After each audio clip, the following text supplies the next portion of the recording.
بسم اللہ الرحمن الرحیم۔ السلام علیکم خواتین و حضرات، آپ یوٹیوب چینل دیکھ رہے ہیں اور میں محمد بلال ہوں۔ امید ہے آپ سب خیریت سے ہوں گے، ٹھیک ٹھاک ہوں گے۔ خواتین و حضرات، آج کی ویڈیو میں آپ کو قرض کے حوالے سے بتاؤں گا کہ قرض لینا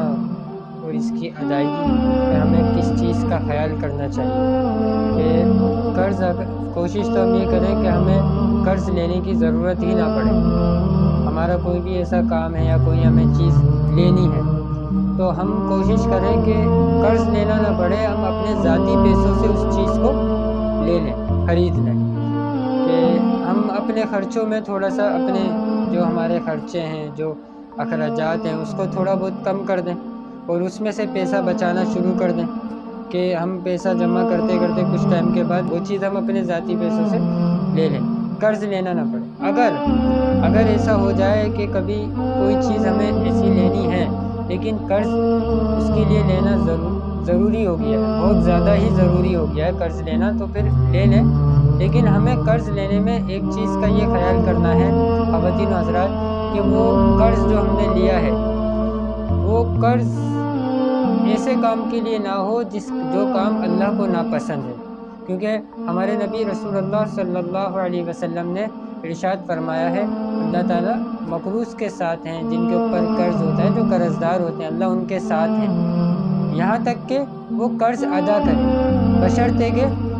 یہ قرض ایسے کام کے لیے نہ لیا ہو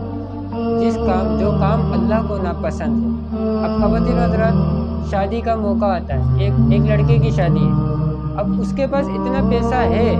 کہ وہ ان پیسوں میں اپنی شادی کر سکتا ہے، شادی ہو سکتی ہے۔ اب وہ چاہ رہا ہے کہ ہال بھی خوبصورت ہو، ہال میں ویلکم بھی ہو اور کھانے کی ڈشز بھی جو ہے وہ 8-9 ہوں، اور اس کے بعد مائی ہو، مہندی، اس میں فنکشن ہو، ڈانس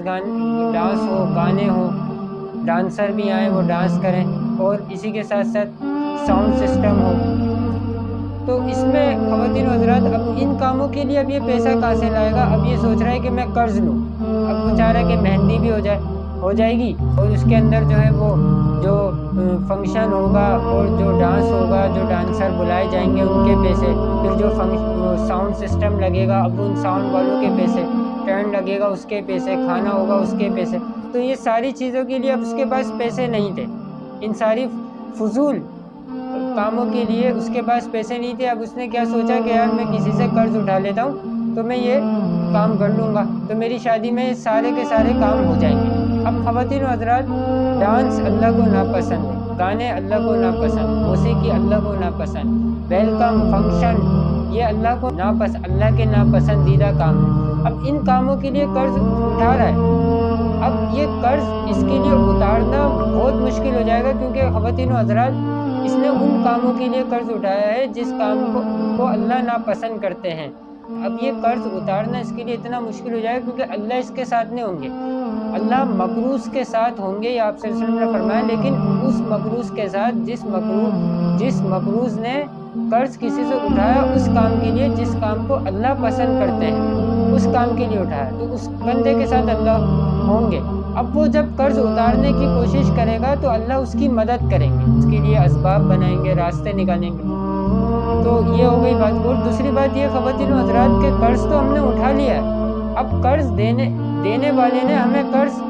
بالکل آرام سے آسانی کے ساتھ دے دیا، جتنا ہم نے مانگا اتنا ہمیں دے دیا۔ ہم نے اس سے وعدہ کیا کہ میں تمہیں 1 سال میں یا 5 مہینے میں یا 8 مہینے میں آپ کا قرض اتار دوں گا، میں اس وجہ سے لے رہا ہوں، میں تھوڑا پریشان ہوں۔ اس نے قرض دے دیا آپ کی پریشانی کو سن کر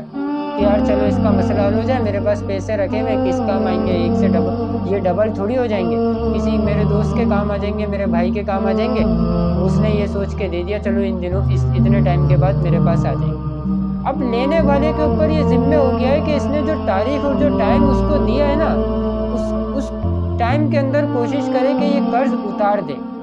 اگر کوئی نہ کوئی وجہ، کوئی نہ کوئی ایسا مسئلہ بیچ میں آ جائے تو وہ اس کو بتا دے کہ یار یہ مسئلہ میرے ساتھ چل رہا ہے، اتنے نہیں دے سکا لیکن آپ کے لیے میں اتنے ضرور لایا ہوں، اتنے میں تھوڑا سا آپ مجھے اور ٹائم دے دیں تو میں آپ کو میں پورا اتار دوں گا، تو انشاءاللہ وہاں سے ٹائم مل جائے گا۔ لیکن اس کے دماغ میں یہ نہیں آئے گا کہ یار دیکھو مجھ سے لے کے گئے لیکن اب ادائیگی کا وقت آ رہا ہے قریب اور ادائیگی کا وقت پورا ہو گیا لیکن یہ قرض نہیں دے رہا ہے۔ تو اس لیے ہم جس سے قرض لے رہے ہیں خواتین و حضرات، ہم اس کی ادائیگی بھی اچھی طریقے سے کریں، کیونکہ آپ صلی اللہ علیہ وسلم کی حدیث کا مفہوم ہے کہ سب سے زیادہ بہتر وہ لوگ ہیں جو قرض کی ادائیگی میں بہتر ہوں، یعنی قرض ہم جس سے لے رہے ہیں اس کی ادائیگی بھی ہم اچھی طریقے سے اور بہتر طریقے سے کر سکیں تو ہم قرض اٹھائیں، ورنہ تو پھر ہم قرض کسی سے نہ اٹھائیں، نہ لیں۔ تو خواتین حضرات، ان دو باتوں کا ہمیں خیال کرنا ہے کہ ہمیں قرض لینا ہے اس کام کے لیے جس کام کو اللہ پسند کرتے ہیں۔ اگر ہمیں اتنی ضرورت پڑ جائے قرض کی، پہلے تو میں بار بار یہ بات کہوں گا کہ قرض سے ہم اپنے آپ کو بچائیں جتنا ہو سکے، لیکن اگر اشد ضرورت اتنی پڑ گئی ہے کہ ہمیں قرض لینا پڑ رہا ہے تو ہم لیں، تو اس کام کے لیے جس کام کو اللہ پسند کرتے ہیں، ایسا نہ ہو کہ اس کام کے لیے لے رہے ہیں جس کام کو اللہ نہیں پسند کرتے، تو پھر اللہ آپ کی مدد نہیں کریں گے، آپ کا قرض اتارنا آپ کے لیے عذاب بن جائے گا، آپ ڈپریشن کا شکار ہو جاؤ گے، خوشی نہیں ہوگی، مزہ نہیں ہوگا، کسی چیز میں مزہ نہیں آئے گا، بس بے چینی اور گھبراہٹ اور دماغ خراب ہوتا رہے گا کہ میں نے قرض ہی کیوں اٹھایا، کاش میں یہ قرض نہ اٹھاتا۔ تو اس چیز کا ہم خیال کریں۔ دوسرا کہ ہم جس سے قرض اٹھا رہے ہیں اس کی ادائیگی بہتر طریقے سے ہو، ایسا نہ ہو قرض ادائیگی کا وقت آ گیا ہے، ہم جو ہے اپنے تو سارے کام کر رہے ہیں، اپنی تو چیزیں خرید رہے ہیں، سارے کام کر رہے ہیں، لیکن اس بیچارے نے جو ہمیں قرض دیا ہے ہم اس کا قرض اتارنے کی کوئی فکر اور کوئی ٹینشن نہیں لے رہے، نہ فکر کر رہے ہیں نہ کوشش کر رہے ہیں۔ تو ایسا ہم بالکل بھی نہ کریں۔ کل تک کے لیے اپنا بہت خیال رکھیے گا۔ السلام علیکم، اللہ حافظ۔